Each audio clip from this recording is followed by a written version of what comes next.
केवल अगर जिनके घर में रोज लड़ाई करो, अरे ये चैनल पीछे डाल दिया, वो चैनल पैसा देता है उसको आगे डाल दिया, ये सब होता रहता है।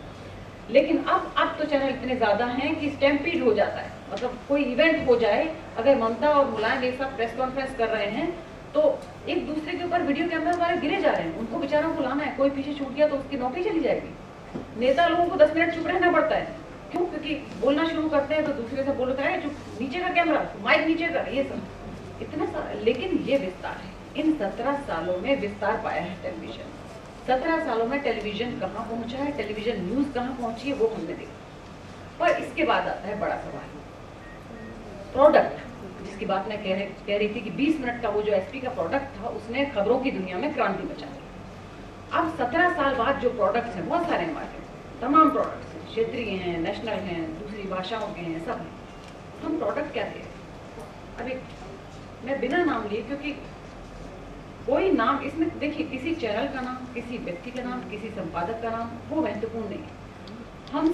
हम सब ने वो किया है और हम सब चाहे तो वही करेंगे आगे, नहीं चाहेंगे तो कितने हद तक हम उसमें रेजिस्ट कर सकते हैं, लड़ सकते हैं, वो भी हमें ही सोचना है। बाहर से कोई आने वाला है नहीं, हम आने नहीं देते हैं किसी को बाहर से। एक उन प्रोडक्ट्स की थोड़ी सी वानगी देखिए। एक चैनल है, वो लॉन्च होता है, कहता है कि मैं तस्वीर बदल दूंगा पूरे भारत की। कुछ समय बाद चैनल बंद होने के कगार पे पहुंच जाता है। सवाल आता है कि सर्वाइवल का, वो सोचता है तस्वीर कुछ नहीं बदल, छोड़ो हम तो बंद हो जाएंगे। फिर वो भूत प्रेत दिखाता है, नाग नागिन दिखाता है, सांप बिच्छू दिखाता है, यहाँ तक कि दिखाता है कि एलियंस हैं और एलियंस हमारे पृथ्वी ग्रह के ऊपर मंडरा रहे हैं अपना जो है क्या बोलते हैं, तश्तरी, वन तश्तरी लेकर हमारे गाय भैंस उठाने आ रहे हैं वो पृथ्वी लोक से। उनको कुछ भी दिखाई नहीं दे रहा, गाय भैंस उठाएंगे। गाय भैंस तो वो नहीं उठा पाए उनके, लेकिन वो जो चैनल है उसकी टीआरपी जरूर उठ गई निश्चित तौर पर। एक दूसरा चैनल जो मार्केट लीडर है, लेकिन उसने सोचा मेरी जमीन हिलती हुई दिखाई दे रही है, अब क्या करें, फॉलो कर। तो मार्केट लीडर ने एक पीछे से आने वाले को फॉलो किया। उसने भी भूत प्रेत और कुछ इस तरह की चीजें दिखानी शुरू की, नाच गाना और स्टैंड अप कॉमेडियन। स्थिति ये भी हो बीच बीच में आती गई कि अगर चैनल का लोगो छिपा दो तो पहचानना कई बार बहुत मुश्किल हो जाता था कि कौन सा वाला देख रहे हैं। मतलब स्टूडियो में हवन भी हो गया, पूजा भी हो गई, सड़क पे बिना ड्राइवर की गाड़ी भी दौड़ ली, सब कुछ हो गया। एक और चैनल है, उसने कहा मैं, इस बात में मुझे गर्व है कि देश का पहला क्राइम बुलेटिन मैंने शुरू किया। बड़ी खुशी की बात है, कितने गर्व की बात है।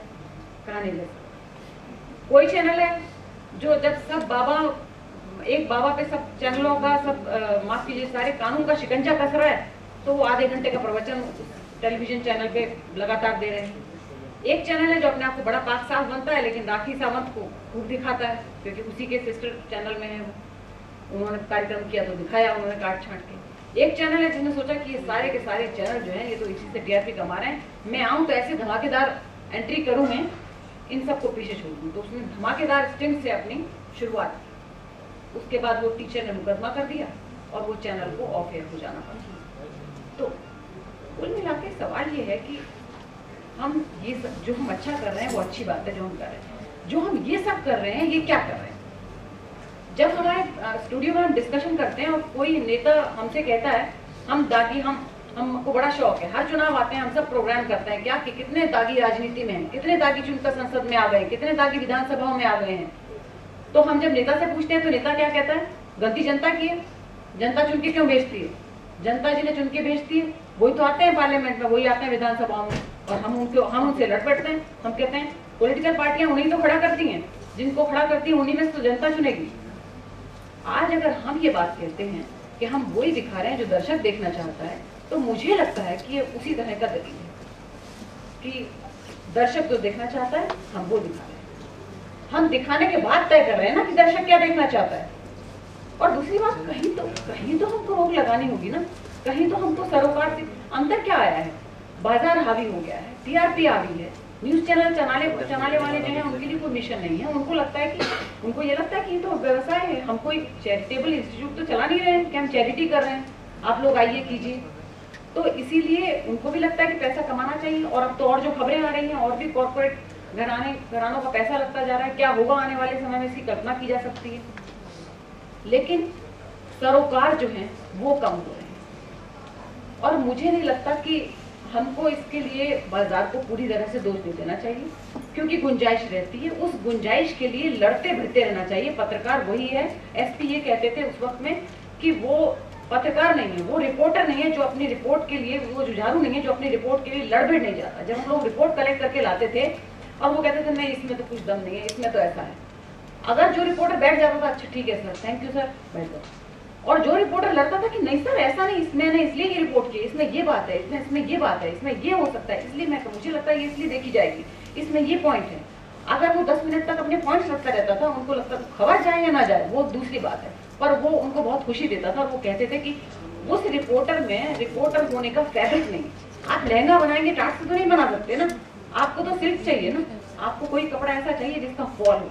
तो वो कहते थे कि ऐसा ही एक फैब्रिक, एक बेसिक होना चाहिए किसी भी पत्रकार। जिस पत्रकार में वो एक जोश नहीं है, वो जुनून नहीं है जो अपनी बात के लिए लड़ जाए, जो अपनी बात कह सके, उसमें वो बात नहीं है। फिर वो कुछ भी कर सकता है, वो किसी भी नौकरी में जा सकता है, उसको पत्रकार नहीं बनना चाहिए। तो मुझे लगता है कि हम लोग ये सोचें, और ये जरूरी नहीं है। आज के दौर में ये भी कहा जाता है कि मालिक है या जो चैनल चला रहा है उसको एक संपादक ने अगर वो फॉलो नहीं किया मार्केट को, वो कहता है मुझे टीआरपी ला के दिखाओ, मुझे बिजनेस चाहिए, मेरा चैनल डूब रहा है, एक संपादक नहीं करता, वो संपादक को निकाल बाहर कर देता है, वो दूसरे संपादक को ले आता है, वो तीसरे को ले आता है। ये सही है कि पूछ उन्हीं की होती है जो पद पर है, जो दिखाई दे रहे हैं, जो सुनाई दे रहे हैं।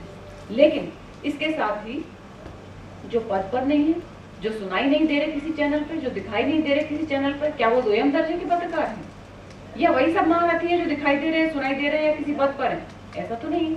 हमारा टैंक छोड़ने के बाद एसपी कितने दिनों तक खाली रहे, लेकिन मुझे नहीं लगता उन दिनों भी लगातार उन्होंने छोटे छोटे काम किए। मेरी मुलाकात उनसे लगातार होती रही कि उन्होंने बहुत समझौता किया हो, वो प्रैक्टिकल थे, लेकिन किस हद तक प्रैक्टिकल होना है, कहाँ पे समझौता करना है, ये बात भी वो अच्छी तरह समझते थे। और हमें भी शायद ये बात समझ लेनी चाहिए। हम ये बात अगर नहीं समझेंगे कि हमको कितना झुकना है कि हम झुके हुए लगे, कितना झुकना है कि हम रेंगते हुए लगने लगे, तो बड़ी मुश्किल होगी। फिर तो हम रेंगते हुए ही लगेंगे और रेंगते हुए ही जाएंगे। हमको कहीं ना कहीं एक सरोकार कहाँ तक हमको निभाने है, कहाँ तक ध्यान रखना है, इस बाजार की व्यवस्था के साथ उसका ध्यान रखना होगा, वरना टेलीविजन आगे निकल जाएगा और खबर पीछे रह जाएगी और उस सब के अपराधी हम कहलाएंगे। धन्यवाद।